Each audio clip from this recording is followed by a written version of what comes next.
මයිපෙට් YouTube channel එකත් එක්ක එකතු වෙන ඔයාලට සුබ දවසක් කියලා ප්‍රාර්ථනා කරනවා. ඉතින් යාළුවනේ ඔයාලා තාම අපිව subscribe කරලා නැත්නම් දැම්මම පහළ තියෙන රතු පාට බටන් එක බලලා subscribe කරන්න. වීඩියෝ එක බලාගෙන යන ගමන් like එකක් comment එකක් දාගෙන යන්නත් අමතක කරන්න එපා. විසිතුරු මාළු ඇති කරන්න කැමැත්තක් දක්වන ඔයා වෙනුවෙන් අදත් අලුත් වීඩියෝ එකක් අරන් මම ඇවිත් ඉන්නවා. ඉතින් යාළුවනේ අද වීඩියෝ එකෙන් මම ඔයාලට කියලා දෙන්න යන්නේ කොහොමද goldfish මාළුන්ගේ ගැහැණු සත්තු සහ පිරිමි සත්තු වෙන් කරගන්නේ කියලා. ඉතින් යාළුවනේ මම මීට කලින් වීඩියෝ එකක් කරා goldfishලා ගැන. ඉතින් ඔයාලා goldfish ගැන මේ වීඩියෝ එක බැලුවේ නැත්නම් මම මේ වීඩියෝ එකේ අවසානට දාන්නම් මේ වීඩියෝ එකත්. මේ වීඩියෝ එකත් බලන්න.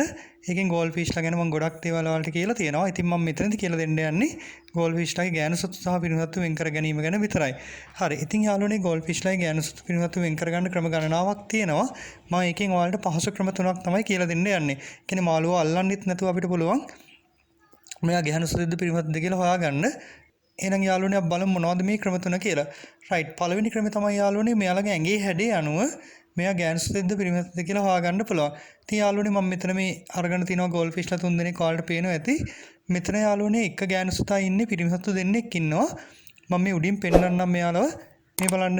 මෙතන යාළුවනේ මේ ගැහැණු සතාගේ ශරීරය ගත්තොත් එහෙම ඔයාලට පේනද මෙන්න මේ අයින් ඉන්නේ ගැහැණු සතා. ඉතින් මම යාව වෙන් කරලා පෙන්නන්නම්. රයිට් මේ ඉන්නේ ගැහැණු සතා.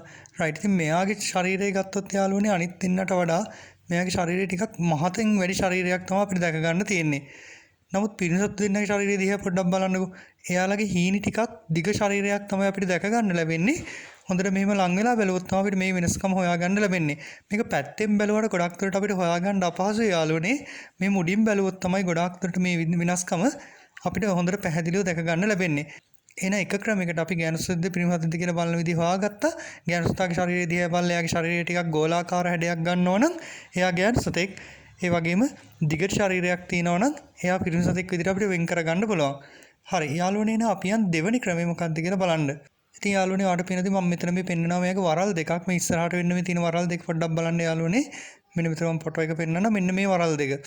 රයිට්. ඉතින් මෙන්න මේ වරල් දෙක යාළුවනේ පිරිමි සතෙක් ගත්තොත් පිරිමි සතාගේ වරල් දෙක පොඩ්ඩක් දිගින් වැඩි ගැහැණු සතාගේ වරල් දෙකට වඩා. ඉතින් මෙහෙම බලලා තවට මේක වෙන් කරගන්න පුළුවන් ගැහැණු සතෙක්ද පිරිමි සතෙක්ද කියලා. ඉස්සරහා වරල් දෙක පිරිමි සතාගේ දිගින් වැඩි. හැබැයි ගැහැණු සතාගේ එච්චරම දිග වරල් දෙකක් අපිට දැක ගන්න ලැබෙන්නේ නැහැ. හරි. එහෙනම් යාළුවනේ මම ක්‍රම දෙකක් කියලා දුන්නා. අපි එහෙනම් යන්නේ තුන්වෙනි ක්‍රමය මොකක්ද කියලා බලන්න. ඉතින් යාළුවනේ තුන්වෙනි ක්‍රමෙට අපි ගැහැණු සතෙක්ද පිරිමි සතෙක්ද කියලා වෙන් කර ගන්නවා නම් ඔයාලට ටැංකිය දිහා ටික වෙලාවක් බලාගෙන ඉන්න වෙනවා. සාමාන්‍යයෙන් මෙයාලා බිත්තර දාන කාලේ කිට්ටු වෙද්දී පිරිමි සතා ගැහැණු සතා පස්සෙන් එළවීමක් කරනවා. ඉතින් මේ ගැහැණු සතා තල්ලු කිරීමක් කරනවා පිරිමි සතා විසින්. ඉතින් එහෙමත් අපිට හොයාගන්න පුළුවන් මෙයා පිරිමි සතෙක් මෙයා ගැහැණු සතෙක් කියලා. රයිට්. ඉතින් ওই දේවල් ගොඩක් දුරට යාළුවනේ දැක ගන්න ලැබෙන්නේ මේ goldfish මාළුවෙක් පොඩි කාලෙම නෙමේ මෙයා මාස 9ත් අවුරුද්දත් අතර වගේ කාලෙට වර්ධනය වුණාට පස්සේ තමයි ওই වගේ දේවල් අපිට වෙන් කරලා හඳුනා ගැනීම හැකියාව ලැබෙන්නේ. ඉතින් යාළුවනේ ඊට වඩා පොඩි කාලේදී අපිට ටිකක් අපහසුයි goldfishලා ගැහැණු සත්තුද පිරිමි සත්තුද කියලා වෙන් කර ගැනීම කරන්න. නමුත් අත්දැකීම අනුව නම් ඒක කරන්න පුළුවන්. නමුත් මේ ක්ෂේත්‍රයට අලුත් කෙනෙකුට නම් කුඩා goldfish මාළු ගත්තොත් එහෙම එයාලා ගැහැණු සත්තු පිරිමි සත්තුද කියලා වෙන් කර ගැනීම කරන්න අපහසු වෙනවා. නමුත් මේ ක්ෂේත්‍රයේ ගොඩක් පළපුරුදු අයට නම් කුඩා කාලේ වුණත් ගැහැණු සත්තුද පිරිමි සත්තුද කියලා වෙන් කර ගැනීම හැකියාව තියෙනවා. ඉතින් යාළුවනේ මම ඔයාලට කියලා දුන්න ක්‍රම තුනට අමතරව තවත් ක්‍රම දෙකක් ඔයාලට කියලා දෙන්නම්. ඉතින් එක ක්‍රමයක් තමයි යාළුවනේ ගැහැණු සතාගේ ශරීරයේ පාට ගත්තොත් එහෙම පිරිමි සතාගේ ශරීරයේ පාටට වඩා ටිකක් තද පාටක් තමයි අපිට දැක ගන්න ලැබෙන්නේ. දැන් යාළුවනේ මම මෙතන වෙන් කරලා තියෙන මෙන්න මේ goldfishලා තුන් දෙනා පොඩ්ඩක් බලන්නකෝ. මම මෙතන ඔයාලට කලිනුත් කිව්වා පිරිමි සත්තු දෙන්නෙක් සහ එක ගැහැණු සතෙක් තමයි මෙතන ඉන්නේ කියලා. ඉතින් යාළුවනේ මේ ගැහැණු සතාගේ ශරීරයේ පාට ටිකක් තද ගතිය වලට පේනවා ඇති. පිරිමි සත්තු දෙන්නගේ ශරීරයේ පාට එච්චරම තද පාටක් අපිට දැක ගන්න ලැබෙන්නේ නැහැ. මේ විදිහට ඔයාලට වෙන් කර ගන්න පුළුවන් ගැහැණු සත්තු සහ පිරිමි සත්තු. ඉතින් යාළුවනේ මම තවත් ක්‍රමයක් ඔයාලට කියලා දෙන්නම්.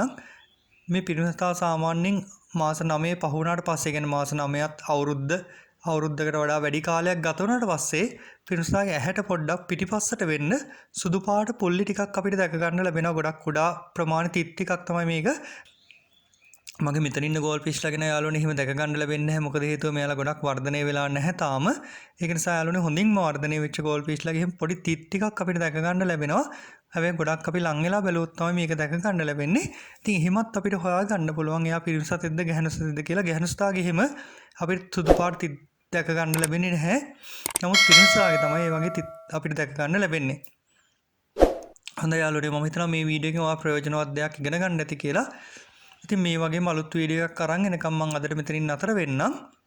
ඒ වගේම ඔයාලා පුංචි මතක් කිරීමක් කරනවා. ඔයාලා අපිව තාම subscribe කරලා නැත්නම් දැම්මම subscribe කරන්න. ඒ වගේම තමයි යාළුවනේ පල්ලෙහා තියෙන සීනුවේ ලකුණ ඔබන්න. ඒතර මම අලුත් වීඩියෝ එකක් දාපු ගමන් ඒක ඔයාලට බලා ගැනීම හැකියාව තියෙනවා.